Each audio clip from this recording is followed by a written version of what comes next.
The Galaxy S4 is one of the most feature-packed smartphones of the moment. However, not all of these features are actually as useful as Samsung wants us to believe. Hello once more, I'm Mike, and in this clip we'll talk about the 15 best features of the Samsung Galaxy S4. We'll start with the screen.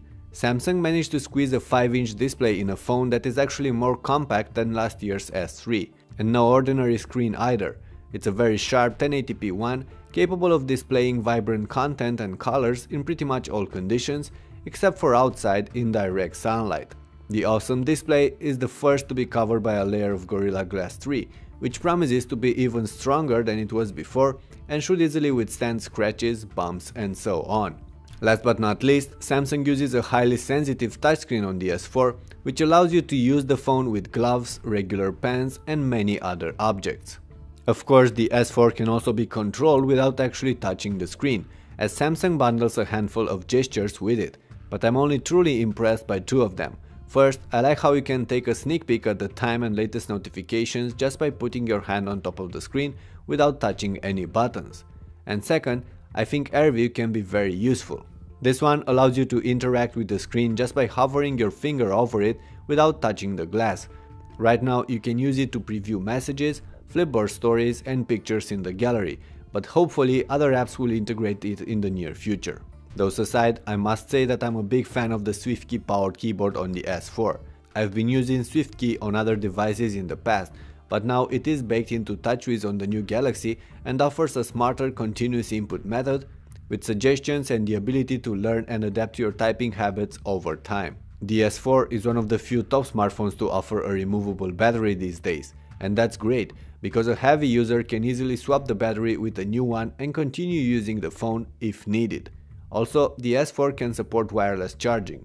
It doesn't out of the box though, you'll have to buy a special rear cover for that. Then, the S4 bundles a couple of sensors you won't find on other phones right now, like a barometer, hygrometer and thermometer. For the moment, they are only used by S-Health to measure the quality of your surrounding environment, but I expect to see many other cool apps using these sensors in the next month. Samsung also bundled their S4 with S-Translator, that lets you type or speak something in a given language and then automatically translates it and even speaks it in another. It only works with a couple of languages right now, but even so it can be extremely useful. The optical reader app integrates with S-Translator, allowing you to scan words and sentences and quickly translate them. Then there's the multi-window mode on the S4 that offers you the ability to use two different apps at the same time. This way you can finally listen to a clip on YouTube while browsing, something I've always wanted to do on my phone before and just couldn't. Multi-window only works with several apps right now, but it's a good start.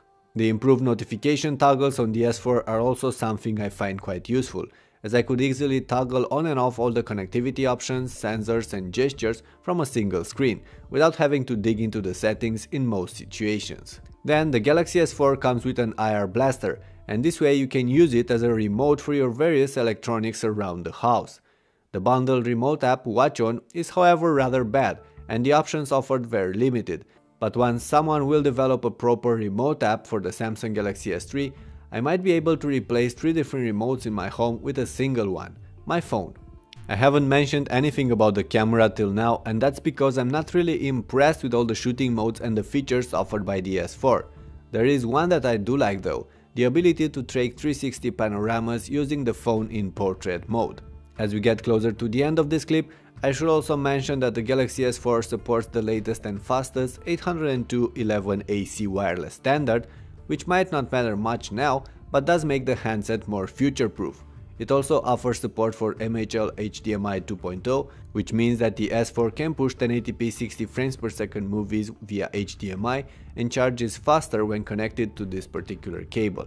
Last but not least, I should mention the headset included by default with the Galaxy S4.